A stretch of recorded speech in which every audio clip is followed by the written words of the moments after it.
মদ্যপান, ধূমপান ও মাদক সেবন স্বাস্থ্যের পক্ষে ক্ষতিকারক। এটি ক্যান্সারের কারণ। অতিরিক্ত কোনো কৌতূহল আমাদের এমন এক চরম পরিস্থিতির সামনে নিয়ে দাঁড় করিয়ে দিতে পারে যার ধারণা আমরা করতেও পারবো না। আর সেই চরম পরিস্থিতি মানুষের মৃত্যু পর্যন্ত নিয়ে যাওয়ার ক্ষমতা রাখে। আচ্ছা, কখনো ভেবে দেখেছেন ইতিহাসের বুক চিরে উঠে আসা এমন কোনো এক অলৌকিক জিনিস যদি কারো হাতে আসে তাহলে তার অন্তিম পরিণতি কি হতে পারে? চলুন তাহলে আর বেশি দেরি না করে শুরু করছি আজকের নিবেদন, শ্রী সুকান্ত দাসের কলমে মতুয়া বিবির হার।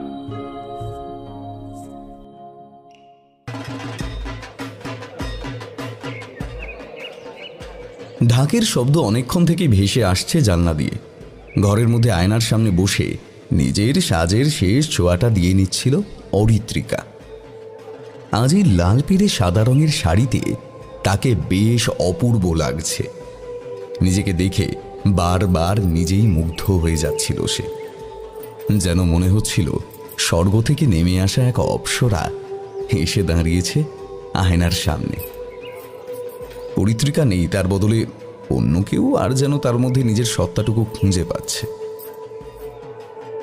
সাজগোজ সম্পন্ন হয়ে গেছে বটে, শুধু গলাটা কেমন যেন ফাঁকা ফাঁকা লাগছে। কানে দুল, লম্বা করে সিঁদুর, নাকে একটা লম্বা নাকপাশা, সমস্ত কিছুই সুন্দর করে পরা হয়েছে। তবে গলাটা কেমন যেন ফাঁকা ফাঁকা লাগছে। অনেকক্ষণ ধরেই গলায় যে কি পড়বে সেটা বুঝে উঠতে পারছিল না সে। আর তারপরেই হঠাৎ করে মনে পড়ল এই দুদিন আগে দোতলায় সেই ঘর থেকে বার করে আনা বাক্সটার মধ্যে থাকা গলার হারের কথাটা।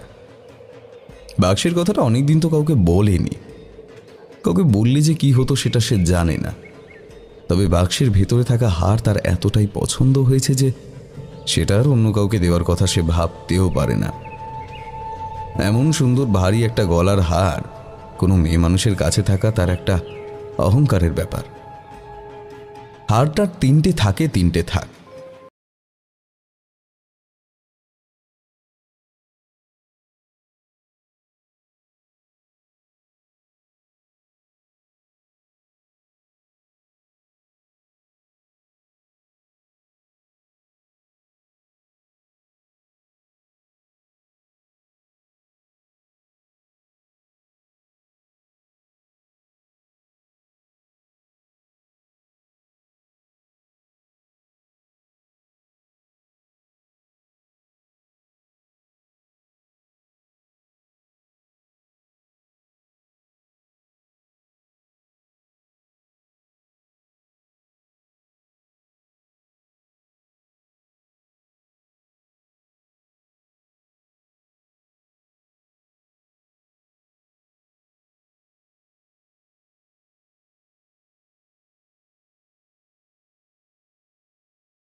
কি যেন একটা মনে হচ্ছে, যেন মনে হচ্ছে এইমাত্র ঘরের মধ্যে যেন কেউ এসে দাঁড়িয়েছে। ব্যাপারটা মনে হতে চোখ পেছনের দিকে ঘুরে তাকালো অরিত্রিকা। কই, ঘরের দরজা সে বন্ধ করে রেখেছিল, আর এই বন্ধ ঘরে কেউ আসবেই বা কি করে? চারপাশে তাকাতেই সাজানো গোছানো ঘরটা চোখে পড়ল। চকিতে পেছনের দিকে তাকানোর জন্য গলায় পড়ে থাকা ভারী গয়নাটা বুকের কাছে একটা ছোট্ট ধাক্কা দিল। সামনের আয়নায় গোটা ঘরের অর্ধেকটা দেখা যায়, কিন্তু তখনও অরিত্রিকার মনে হচ্ছে কেউ যেন এসেছে একটা, অথচ এতক্ষণ পর্যন্ত তো সেটা মনে হয়নি। তাহলে এখন হঠাৎ করে মনে হলো কেন? মনের ভুলই হবে বোধহয়। আসলে কলকাতা থেকে এই গোপালপুরে জমিদার বাড়ি দুর্গাপূজায় আসার পর থেকে মনের মধ্যে একটা অদ্ভুত উত্তেজনা কাজ করছিল অরিত্রিকার। আসলে গ্রামে আসা বলতে অনেক দিন পর। তাছাড়া এই জমিদার বাড়ির সাথে তাদের সরাসরি কোনো সম্পর্ক নেই। অরিত্রিকার স্বামী দিগন্তর এক বন্ধুর আত্মীয়র বাড়ি এটা। এবারে পুজোয় তাদের এখানে আসতে বলেছিল। দিগন্তর বন্ধু অমলেশ বাইরে থাকে, সেও এসেছে এবার দেশে। সেই সূত্রেই ওদের এখানে ঘুরতে আসা। আজ ষষ্ঠী, ওদিকে ততক্ষণে মায়ের পুজোর তোড়জোড় চলছে। বোধহয় ঢাকের শব্দ এখনো ভেসে আসছে। ঢাকের শব্দটা কানের মধ্যে এসে ঢুকতে অরিত্রিকার কেমন যেন একটু স্বস্তি লাগলো। ঘরের মধ্যে অন্য কারো থাকার যে অস্বস্তিটা চারপাশ থেকে ওকে ঘিরে ধরেছিল, সেটা কেমন যেন কমে এলো। আর সেটা কমে আসার আরও একটা কারণ একটু পরে বুঝতে পারলো সে। দরজায় ধাক্কা পড়ল। আরে কই গো, তোমার হলো? গলাটা শুনে অরিত্রিকা কেমন যেন একটু চমকে উঠল। তারপর সাময়িক অসুস্থতা কাটিয়ে বলে উঠল, হ্যাঁ হয়ে গেছে, একবার ভিতরে এসে দেখো তো আমার কেমন লাগছে। অরিত্রিকা এগিয়ে গিয়ে দরজাটা খুলে দেয়। বেশ পুরনো ধরনের ভারী দরজা, খুলতেই একটা শব্দ হয়। দিগন্ত ঘরের ভিতর ঢুকতে গিয়ে অরিত্রিকাকে দেখে থমকে দাঁড়িয়ে পড়ে।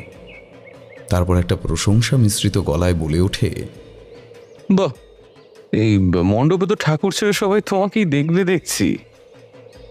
মুখটা লজ্জায় লাল হয়ে এসেছে অরিত্রিকার। দিগন্তের বুকের উপর একটা আলতো কপট রাগের ধাক্কা দিয়ে বলে, ধ্যাৎ, তুমি না, যাও তো। যাবো বলে তো আসিনি। দিগন্ত বায়ে বায়ে এগিয়ে আসতে থাকে অরিত্রিকার দিকে। অরিত্রিকা দিগন্তের উদ্দেশ্যটাকে ঠিকঠাক বলে মনে না হওয়ায় খানিকটা দূরে সরে যায়। তারপর আয়নার সামনে দাঁড়িয়ে আরও একবার নিজেকে দেখতে থাকে দিগন্ত। পেছন থেকে এসে অরিত্রিকাকে আলতো করে জড়িয়ে ধরে। তারপর তার গাড়ির কাছে একটা চুমু খেয়ে বলে, কেমন লাগছে এখানে?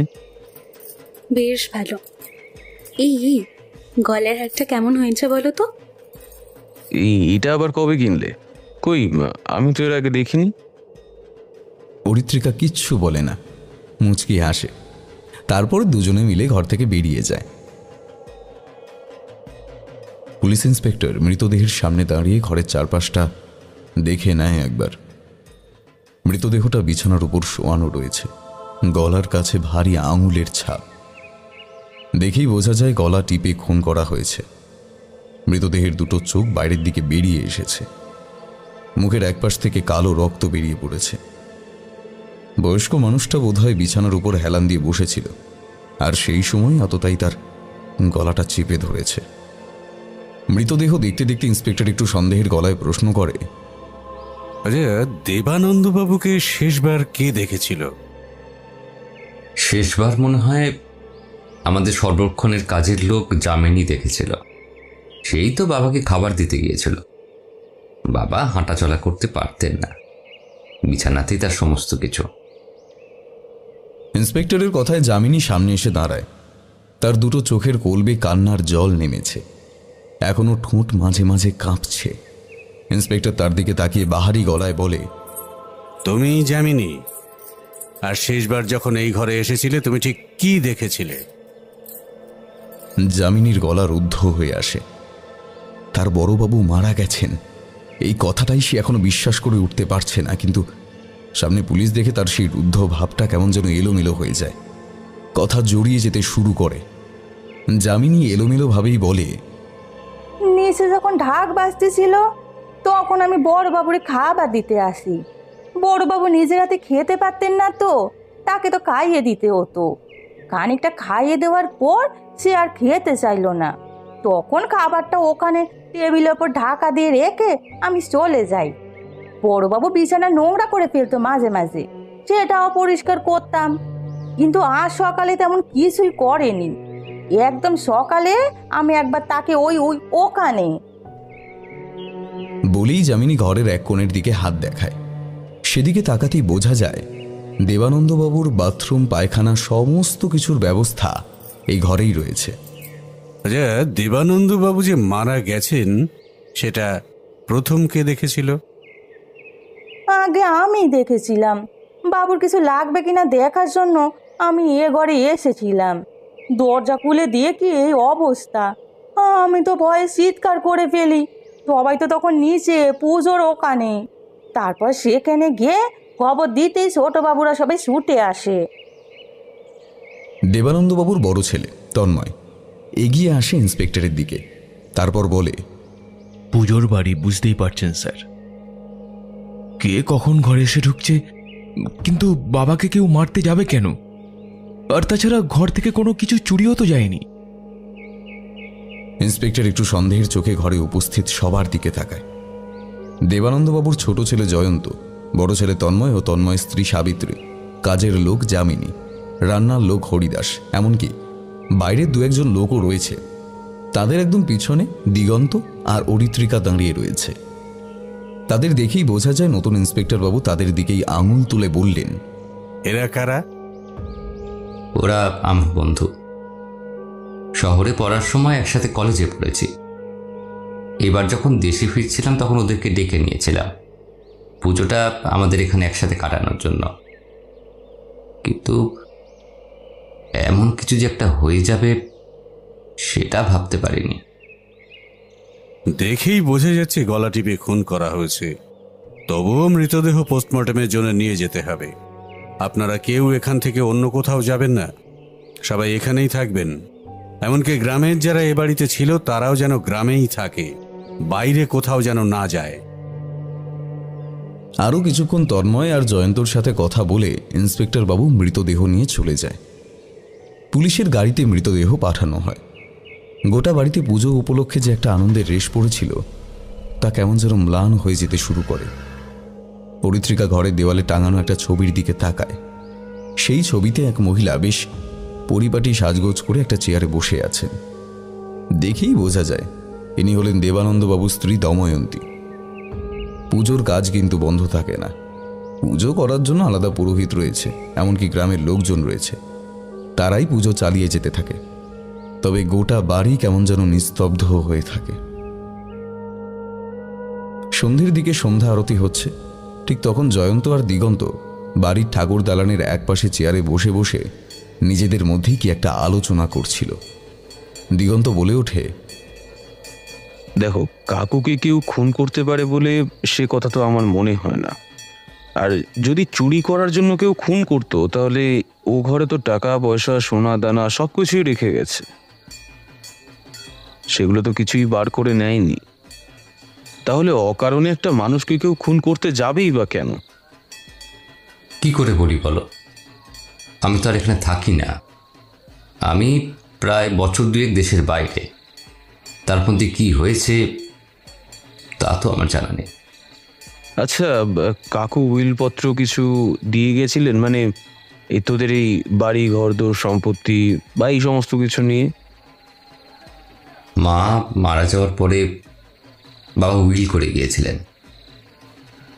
সমস্ত সম্পত্তি আর এই বাড়িটা সবকিছুই আমার আর দাদার নামে ভাগাভাগি করে দেওয়া রয়েছে। তাই সম্পত্তির ব্যাপারে কোনো কিছু হবে বলে তো মনে হয় না। তাছাড়া উইল না থাকলেও বাবা মারা যাওয়ার পরে সমস্ত কিছু তো আমাদেরই থাকতো। যদিও আমি তো আর এখানে থাকবো না, বাড়িটা দাদারই থাকবে। দিগন্তর মুখে কেমন একটা সন্দেহের ছায়া আস্তে আস্তে নেমে আসতে শুরু করে।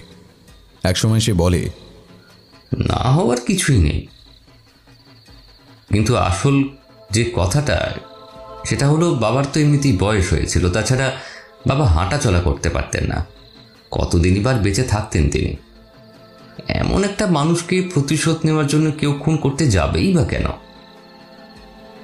ওদের কথাবার্তার সন্ধে আরতির ঘণ্টার ধ্বনিতে আস্তে আস্তে চাপা পড়ে যেতে শুরু করে। একটু রাত্রের দিকে ওরা সবাই যখন খেতে বসেছে তখন তন্ময়ের স্ত্রী সাবিত্রী বলে ওঠে, বাবার মৃতদেহ তো এখনো ছাড়লো না, কত সময় লাগবে বলতে পারো তোমরা? পোস্টমর্টম করতে গেলে এখান থেকে খানিকটা দূরে প্রথমে শহরে মৃতদেহ নিয়ে যেতে হবে, তারপর তো সমস্ত কিছু হবে। আর আমার ইন্সপেক্টর বাবুর সঙ্গে কথা হয়েছে, মৃতদেহ আস্তে আস্তে সময় লাগবে, কাল সকাল কিংবা দুপুরের দিকে মৃতদেহ পাওয়া যাবে। কিন্তু তাই বলে পুজো বন্ধ করা যাবে না, পুজো বন্ধ হলে কিন্তু অমঙ্গল হবে। দাদা, তোর কি কাউকে সন্দেহ হয়? মানে কেউ যদি খুনটা করে থাকে?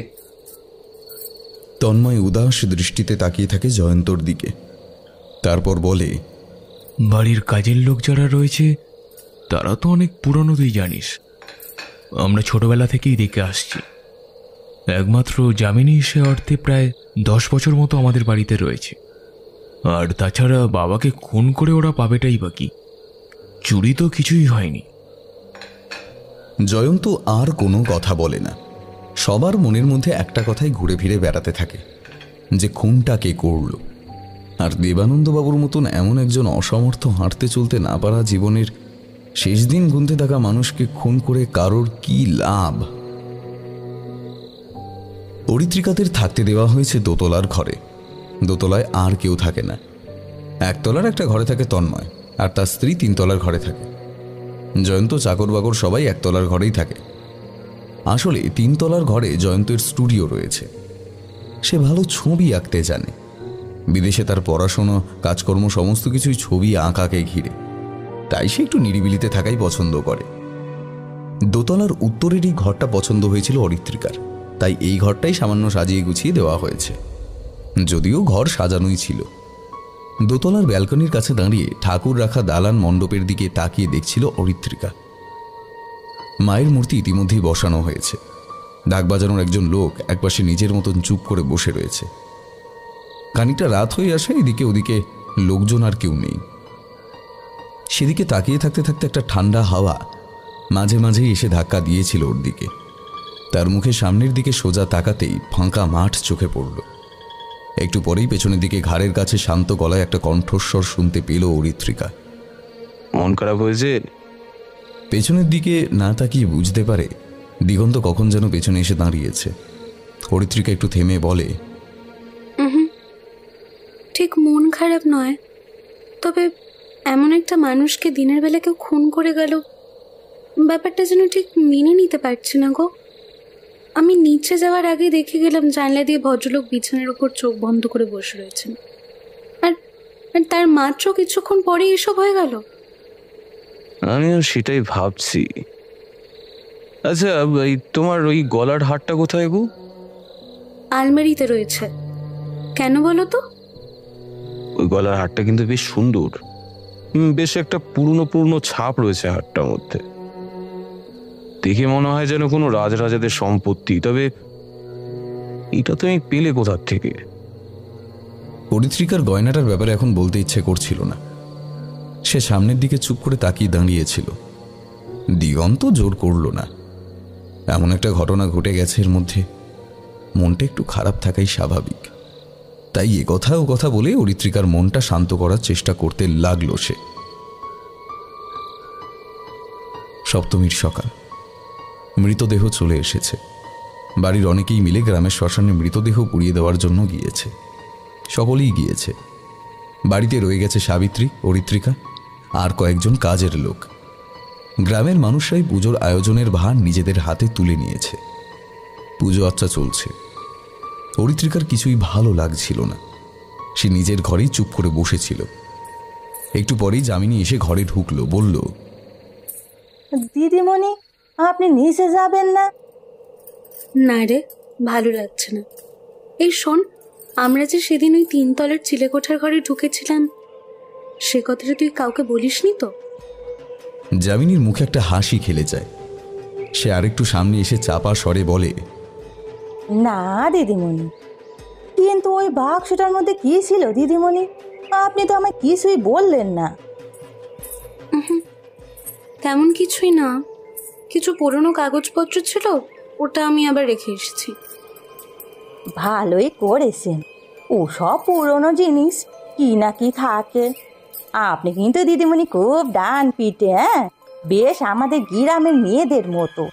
আমাদের গ্রামের মেয়েরাও কিন্তু ওরকম ডান পিটে, হ্যাঁ, গাছে চড়তে পারে, নদীতে সাঁতার দিতে জানে, জঙ্গলে ঘুরে বেড়ায় গো। শহরের মেয়েরা যে এমন হয় আমি জানতামই না। অরিত্রিকার মনটা সামান্য ভালো হয়ে আছে। যামিনী মেয়েটা খুব সহজ সরল। সেদিন ওকে নিয়ে বাড়িটা ঘুরে দেখতে দেখতে কি মনে হতে ওই 3 তলার বন্ধ চিলেকোঠার ঘরের মধ্যে ঢুকেছিল ওরা। যত সব জঞ্জাল, কিন্তু অরিত্রিকা কেমন যেন মনটা সেদিকে টান ছিল। আর সেই টানের বশবর্তী হয়ে গিয়ে বাক্সটা খুঁজে পেয়েছিল। বাক্সটার মধ্যে যে ওই হার আছে সেটা বুঝতে পারিনি প্রথমে। তার মনে হয়েছিল অন্য কিছু। আসলে সত্যি তো ওর ভিতরে কিছু কাগজপত্র ছিল, আর তার নিচে ছিল ওই হারটা। ছোটবেলা থেকেই অরিত্রিকা একটু ডান পিটে, গুপ্তধন, অ্যাডভেঞ্চার, এই সমস্ত কিছু গল্প পড়তে তার বেশ ভালো লাগে। আর এই জমিদার বাড়িতে আসার পর থেকেই পুরনো জমিদার বাড়িটা দেখে তার মনের মধ্যে লুকিয়ে থাকা একটা অভিযাত্রী যেন মাথা ছাড়া দিয়ে উঠেছিল।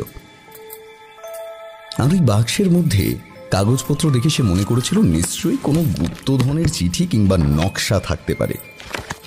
সেই ভেবেই সেই বাক্সটা ঘরে এনেছিল। কিন্তু পরে দেখেছিল ওই কাগজগুলো হতে পারে জমি জমার কাগজ কিংবা দলিল হতে পারে। তাই কাগজগুলো আবার সেই ঘরে রেখে এসেছিল বটে, কিন্তু হারটা রেখে আসতে পারেনি। যামিনীর সাথে বেশ কিছু কথাবার্তা বলার পরে অরিত্রিকার মনটা আরেকটু হালকা হয়ে এলো। যামিনী চলে গেল। অরিত্রিকা ঘরের দরজা বন্ধ করে আবার সেই কাঠের বাক্সটা বার করে আনলো। তারপর বাক্স থেকে সে ওই সোনার হার বার করে গলায় পড়ল। আয়নার সামনে গিয়ে দাঁড়ালো। এখন সে সাধারণ পোশাক পরে রয়েছে, কিন্তু তবুও গলায় হারটা দেওয়ার সাথে সাথেই তার কেমন যেন মনে হলো তার চেয়ে সুন্দর এই পৃথিবীতে আর কেউ নেই।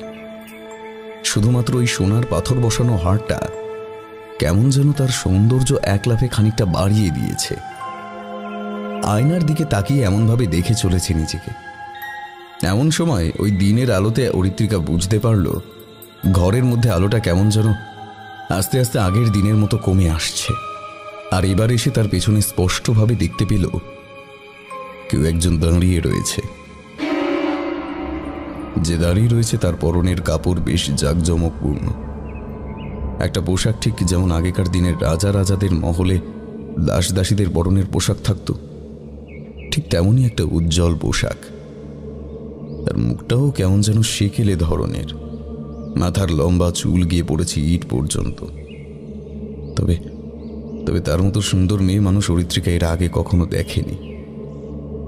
আজ কিন্তু তার ভয় করল না, তার বদলে কেমন যেন কৌতূহল হলো, যেন কোনো এক অদ্ভুত মন্ত্র বলে তার ঘরের মধ্যে হঠাৎ করে চলে আসা ওই মেয়েটিকে সে অতি স্বাভাবিকভাবেই মেনে নিয়েছে।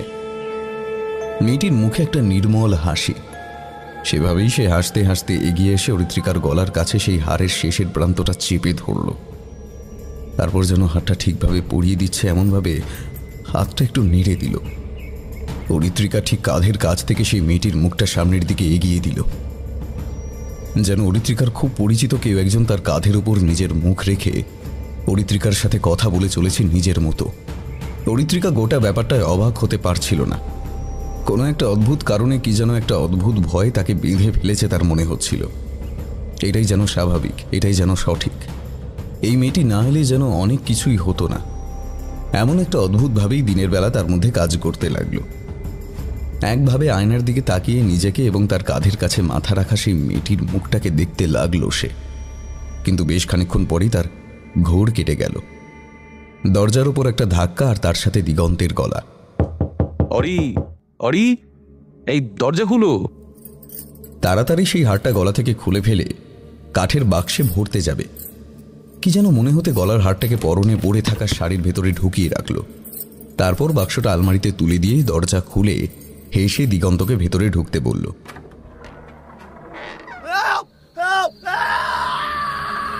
অনেক রাত্রির দিকে একটা প্রবল চিৎকারে গোটা বাড়ির সকলের ঘুমটা গেল ভেঙে। দিগন্তের ঘুম একটু গাঢ়, তাই অরিত্রিকা যখন তাকে ধাক্কা দিতে শুরু করলো তখন দিগন্তের ঘুমটা ভাঙল। ধর্মর করে উঠে বসে অন্ধকারে অরিত্রিকার দিকে তাকাতেই অরিত্রিকা বলল, এই তাড়াতাড়ি ওঠো, তাড়াতাড়ি ওঠো। নিচের দিক থেকে কি যেন চিৎকার করে উঠলো। আমার কেমন যেন ভয় লাগছে গো। দিগন্ত তাড়াতাড়ি করে উঠতেই বুঝতে পারল গোটা বাড়িতে কেমন যেন একটা হুলুস্থুলু পড়ে গেছে। পুজোর জন্য আরও কয়েকজন বাইরের লোক নিচের তলাতেই ঘরগুলোয় ছিল। আসলে বাড়িটা 3 তলা হলেও প্রতিটি তলায় 6-7টা করে ঘর, অথচ সেই তুলনায় এই বাড়িতে থাকে মাত্র 2 জন মানুষ। আর কাজের লোক এখন তারা এসেছে বলে খানিকটা ভরেছে। দিগন্ত তাড়াতাড়ি উঠে দরজা খুলতে খুলতে বলল, তুমি এখন নিচে এসো না, প্রয়োজন হলে এই ব্যালকনিটার কাছে এসে দাঁড়িও। দিগন্ত জানে অরিত্রিকা ডান পিঠে হলেও মাঝে মাঝে সামান্য ভীত হয়ে পড়ে, তাই বিপদটা কি হয়েছে তা না জানার আগে পর্যন্ত তাকে নিচে নিয়ে যাওয়াটা সঠিক কাজ নয়। অরিত্রিকা আস্তে আস্তে ব্যালকনির কাছে গিয়ে দাঁড়ালো। কি মনে হতে একবার বুকের কাছে হাত দিতেই বুঝতে পারল গলায় তখনও হারটা রয়েছে। দিগন্ত একটু পরেই ফিরে এলো ফ্যাকাশে মুখে আর বলল, হরি হরি হরি, বর্দাকে কেউ খুন করে রেখে গেছে। আর আর গলার কাছে সেই কাপড় মতনই কেমন একটা লাল দাগ হয়ে রয়েছে। দিগন্তর কাঁপা কাঁপা গলায় বলা কথাগুলো শুনতে শুনতে অরিত্রিকার গোটা শরীরটা কেঁপে উঠতে লাগলো। তাহলে ওই ভদ্রলোক যেভাবে মারা গেছেন সেভাবে তন্ময়ও কি? অরিত্রিকা আর ভাবতে পারল না। তাড়াতাড়ি সামনে গিয়ে সে শক্ত করে দিগন্তকে জড়িয়ে ধরল। তারপর কাঁপতে কাঁপতে বলল, আমি এখানে আর থাকবো না, আমি এখানে আর থাকবো না। কাল সকালেই আমরা এখান থেকে চলে যাব।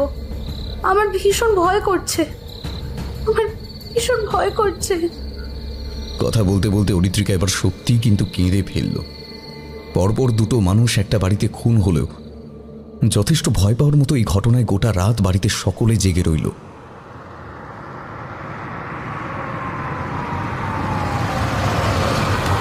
পরদিন সকালে আবার সে ইন্সপেক্টর বাড়িতে এলো। পরপর 2টো খুন হয়ে গেল এ বাড়িতে। কেউ না কেউ তো এ বাড়িতে রয়েছে যে এই সমস্তটা করছে।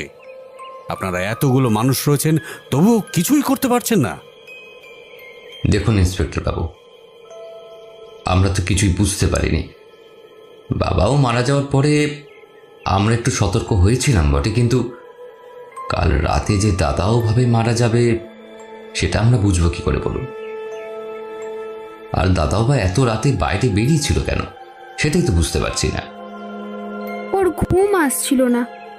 আসলে বাবার ওভাবে মৃত্যুর পর ব্যাপারটা তো আমরা কেউই মেনে নিতে পারিনি, তাই ও একটু বাইরে গিয়েছিল। তারপর হঠাৎ করে ওর চিৎকার শুনে আমি বাইরে বেরিয়ে দেখি একটা কালো ছায়ামূর্তি হঠাৎ করে বাড়ির পিছনের দিকে চলে গেল। ছায়ামূর্তি? আপনি আলো নিয়ে বাইরে বের হননি? সাবিত্রীর গলায় কেমন একটা ভয়ের আভাস। সে একটু থেমে থেমে কাঁপা গলায় বলল, আমি টর্চ নিয়েই বাইরে বেরিয়েছিলাম, কিন্তু বাইরে বেরিয়ে টর্চের আলোটা ফেলতে গিয়ে দেখি টর্চ জ্বলছে না। তখনই দেখতে পেলাম অল্প চাঁদের আলো ছিল, কিন্তু সেই চাঁদের আলোতে কেমন একটা কালো ছায়া মূর্তি শুধু দেখতে পেয়েছি। আর সেই মুহূর্তে যেন চোখের নিমেষে পেছনের দিকে চলে গেল। ইন্সপেক্টরের মুখে একটা হাসি খেলে গেল। তিনি একটু কৌতুকের সাথেই বললেন, তাহলে আপনি কি বলতে চাইছেন? আপনার স্বামীর খুন কোনো ভূতপ্রেত করেছে? এখনকার দিনে দাঁড়িয়ে আপনি এই সমস্ত কিছু বিশ্বাস করেন? স্যার, তন্ময়দার খুনিকে যাতে হাতে নাতে ধরা যায় তার জন্যই আপনাকে এখানে ডেকেছি। আপনি তো উল্টেই আমাদের উপরে সন্দেহ করছেন দেখছি। অকারণ নয়, আপনি জয়ন্তবাবুর বন্ধু। তাছাড়া দেবানন্দবাবু মারা গেলে সমস্ত সম্পত্তি 2 ছেলের নামে ভাগ হয়ে যেত, আর তন্ময়বাবু মারা গেছেন। তার মানে এখন সমস্ত সম্পত্তি জয়ন্তবাবু আর তন্ময়বাবুর স্ত্রীর নামে হবে। এদিকে জয়ন্তবাবু এত বছর হয়ে গেল বিয়ে করেননি, কাজেই একটা সম্ভাবনা তো থেকেই যাচ্ছে, তাই না? ইন্সপেক্টরের ইঙ্গিতটা ওরা সকলে বুঝতে পারে, কিন্তু এই মুহূর্তে বলার মতো কিছুই নেই। সাবিত্রী শাড়ির আঁচল মুখে নিয়ে কাঁদতে শুরু করে। তার চোখ দেখে বোঝা যায় রাত থেকে সে কেঁদে চলেছে। এমন একটা ব্যাপার যে বাড়ির দুর্গাপুজোয় হবে তা গ্রামের লোকেরাও ভাবতে পারেনি। তারাও গোটা ঘটনায় কেমন যেন স্তব্ধ হয়ে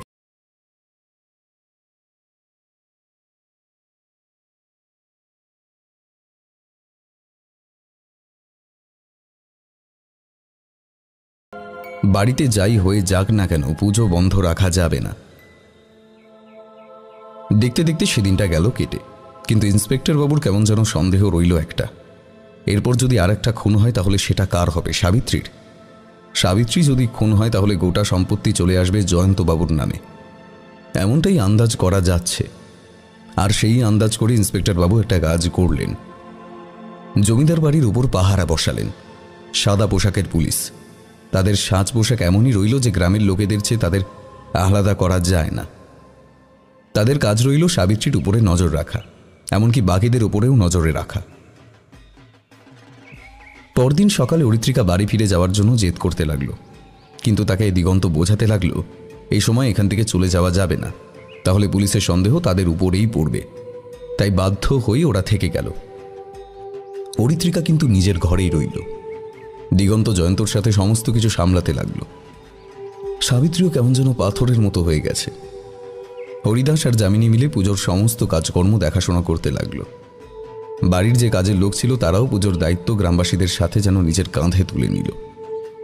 শুধু ইন্সপেক্টর বাবু নিজেও ছদ্মবেশে বাড়িতে নজর রাখতে লাগলেন, কারণ এই জমিদার বাড়ির নাম বেশ রয়েছে, আর সেখানে দুটো পরপর খুন হয়ে যাওয়ায় পুলিশের টনক নড়েছে। এর একটা বিহিত করতেই হবে।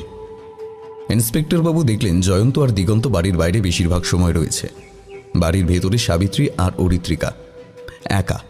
তাই সাবিত্রীর উপরে নজর রাখার কাজটা তিনি করতে লাগলেন।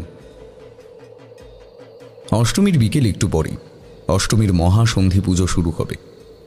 জয়ন্ত কোনো একটা কাজে ঘরে এসেছিল, তারপর 3 তলার সিঁড়ি দিয়ে নিচের দিকে নামতে যাবে এমন সময় তার মনে হলো সিঁড়ির অন্ধকারে একপাশে কে যেন একটা দাঁড়িয়ে রয়েছে। এদিকটা অন্ধকার রয়েছে, গোটা বাড়িতে ইলেকট্রিসিটি রয়েছে বটে, তবে সিঁড়িগুলোতে সেভাবে আলোর ব্যবস্থা করা হয়নি। আসলে এ বাড়িতে যে দুজন থাকে তারা 1 তলার ঘরগুলো বেশি ব্যবহার করে, বাকি ঘর ব্যবহারই হয় না। তাই 2 তলায় আর 3 তলায় শুধু ইলেকট্রিসিটির ব্যবস্থা নেই। অন্ধকারে ওভাবে কাউকে একটা দাঁড়িয়ে থাকতে দেখে জয়ন্তের বুকের ভেতরটা কেমন কেঁপে ওঠে। বাড়িতে দুটো খুন হয়েছে, আর এই অন্ধকারে মিশে থাকা ছায়ামূর্তি যদি তারই কোনো ক্ষতি করতে এসে থাকে। জয়ন্ত একবার বলে, কে কে ওখানে, কে ওখানে? কথার কোনো উত্তর আসে না। তার বদলে সেই ছায়ামূর্তি অন্ধকারে উপরের দিকে উঠে আসতে শুরু করে। সামান্য অন্ধকার হয়ে এসেছিল বলে জয়ন্ত হাতে টর্চ নিয়েই উঠেছিল। এখন টর্চটা চালাতে গিয়ে দেখে টর্চের আলো আর জ্বলে উঠছে না। একটা প্রবল ভয় পেয়ে জয়ন্ত একটা চিৎকার করে উপরের দিকে উঠতে শুরু করে, আর সেই ছায়ামূর্তিও তার পিছু পিছু উপরে 3 তলা পর্যন্ত পৌঁছে যায়। 3 তলার ব্যালকানি বেয়ে দৌড়তে দৌড়তে জয়ন্ত ব্যালকানি দিয়ে নিচের দিকে তাকাতেই লক্ষ্য করে কি একজন যেন নিজে থেকেই তাকে দেখে চলেছে। সে একবার হাত তুলে চিৎকার করে বলে ওঠে, বাঁচাও বাঁচাও বাঁচাও বাঁচাও। দৌড়তে দৌড়তে জয়ন্ত 3 তলার ব্যালকানি পেরিয়ে সিঁড়ি দিয়ে ছাদের দিকে উঠতে শুরু করে। তখনও সেই ছায়ামূর্তি এগিয়ে আসছে। আকাশে চাঁদের আলো থাকলেও সেই ছায়ামূর্তিকে ভালোভাবে দেখা যায় না। মনে হয় যেন শুধু অন্ধকার দিয়ে সেই ছায়ামূর্তি তৈরি হয়েছে। জয়ন্ত ছাদে উঠে ছাদের এপাশ থেকে ওপাশে দৌড়দৌড়ি করতে করতেই দেখে সিঁড়ি দিয়ে সেই ছায়ামূর্তি উঠে এসেছে।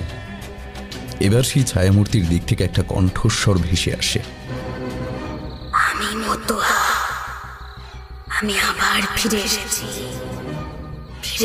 আমি প্রতিশোধ নিতে। জয়ন্ত মতুয়া নামে কাউকে চেনে কিনা সেটা তার মনে পড়ল না। ভয়ে কাঁপতে কাঁপতে জয়ন্ত রেলিংয়ের একপাশে দাঁড়িয়ে চিৎকার করে বলতে থাকে, আমি তোমাকে চিনি না, আমি তোমাকে চিনি না, আমি তোমার কোনো ক্ষতি করিনি, আমাকে ছেড়ে দাও, আমাকে ছেড়ে দাও, আমাকে ছেড়ে দাও, আমাকে ছেড়ে দাও। এবারের কোনো পুরুষ বংশধরকে আমি বাঁচতে দেব না। 2 জনকে মেরেছি, আর আজ তুই শেষ।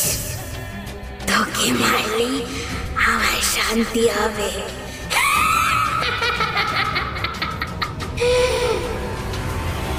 জয়ন্ত আরো কিছু একটা বলতে যাচ্ছিল, ততক্ষণে সেই ছায়ামূর্তি যেন চোখের নিমেষে তার সামনে এসে দাঁড়িয়েছে। ছায়ামূর্তির দিকে একবার তাকিয়ে দেখতেই কিন্তু জয়ন্ত অবাক হয়ে ওঠে। কোথায় মতুয়া? এই যে তার সামনে এসে দাঁড়িয়েছে অরিত্রিকা, তার বন্ধুর বউ। কিন্তু অরিত্রিকার মুখটা এখন কেমন যেন বিভৎস লাগছে।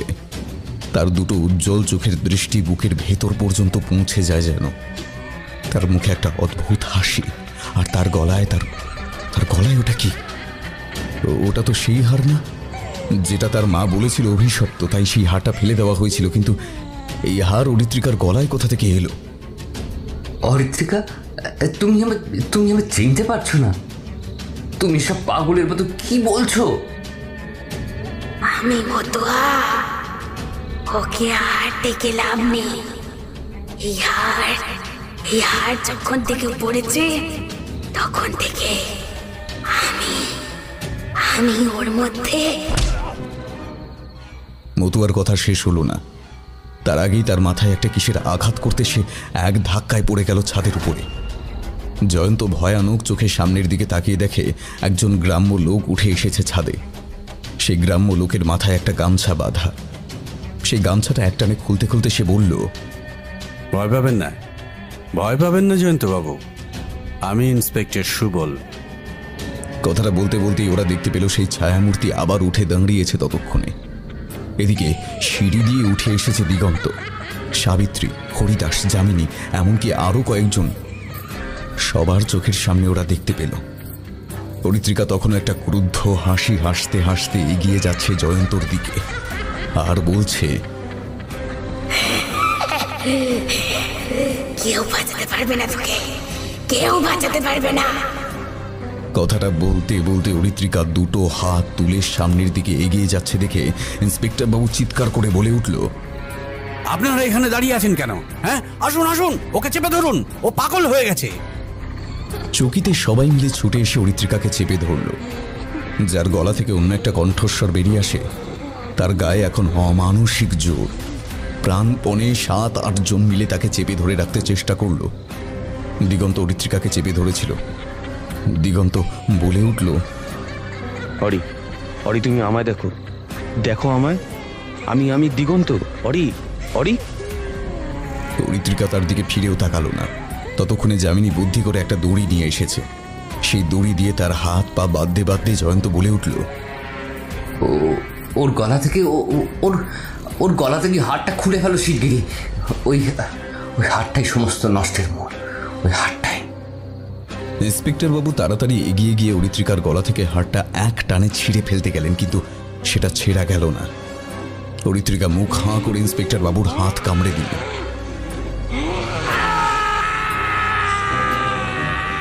কিন্তু তবুও প্রাণপণ শক্তিতে ইন্সপেক্টর আর হরিদাস মিলে হাড়টা গলা থেকে খুলে ছাদের একপাশে ছুঁড়ে ফেলে দিল। সেটা করতে কি যেন একটা হয়ে গেল। সবাই অবাক হয়ে দেখল সেই রাতের অন্ধকারে চাঁদের আলোয় অরিত্রিকার গা থেকে একটা কালো ছায়া মতো কি যেন হঠাৎ করে হাওয়ায় মিলিয়ে গেল, আর অরিত্রিকা জ্ঞান হারিয়ে লুটিয়ে পড়ল ছাদের ওপর। নিচে বসার ঘরে ওরা সকলে এসে বসেছে। জয়ন্ত বলতে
সে ওই কথা শুনে ওই গলার হারটা খুঁজে বার করে, আর সেই হার নিজের গলায় পড়ার পরেই এত বড় বিপদ ঘটে গেল।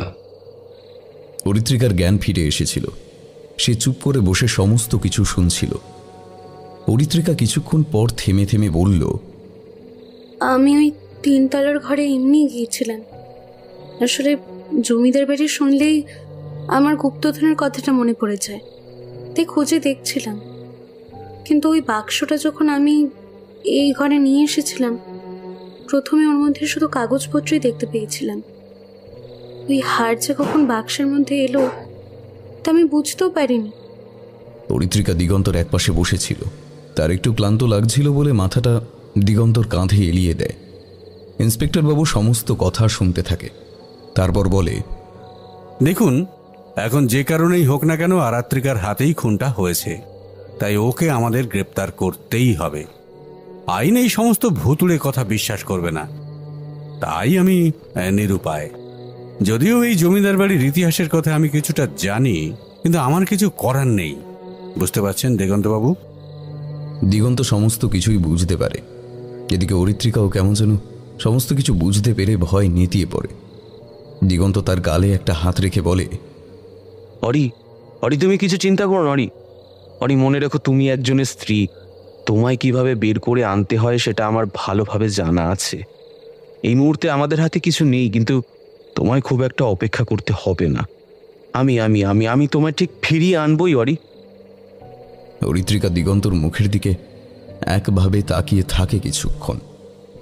তারপর তার বুকে মুখ গুজে কাঁদতে শুরু করে। গোটা ঘরের মধ্যে কেমন একটা নিস্তব্ধতা বিরাজ করতে থাকে।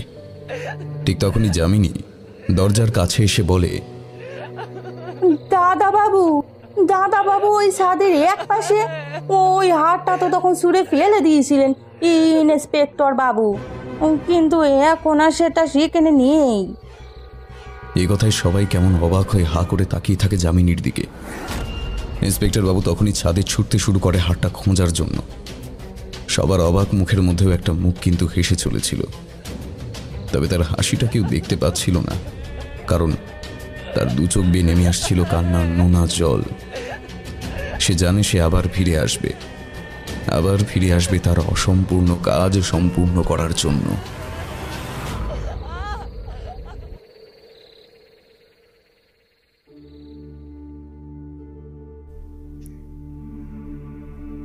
আপনারা এতক্ষণ শুনছিলেন সুকান্ত দাশের কলমে মতুয়া বিবির হার। আজ গল্প পাঠে ছিল ব্রতদেব। অন্যান্য চরিত্রে আস্তিক, পার্থপ্রতিম, ঈশান, অভ্র, দুর্বা, পূজা ও রিমঝিম। গল্পের সূত্রধর আমি পার্থপ্রতিম। শব্দ সংযোজন ও আবহে দেবদত্ত ও মেঘা। প্রচ্ছদ অলঙ্করণে কৃষ্ণেন্দু। আমাদের আজকের পর্বটি সমগ্র পরিকল্পনা ও পরিচালনায় ছিল পার্থপ্রতিম দাস। গল্পটি কেমন লাগলো জানাতে ভুলবেন না আমাদের লাইক ও কমেন্টের মাধ্যমে। আর খুব ভালো লাগলে শেয়ার করুন সবার সঙ্গে।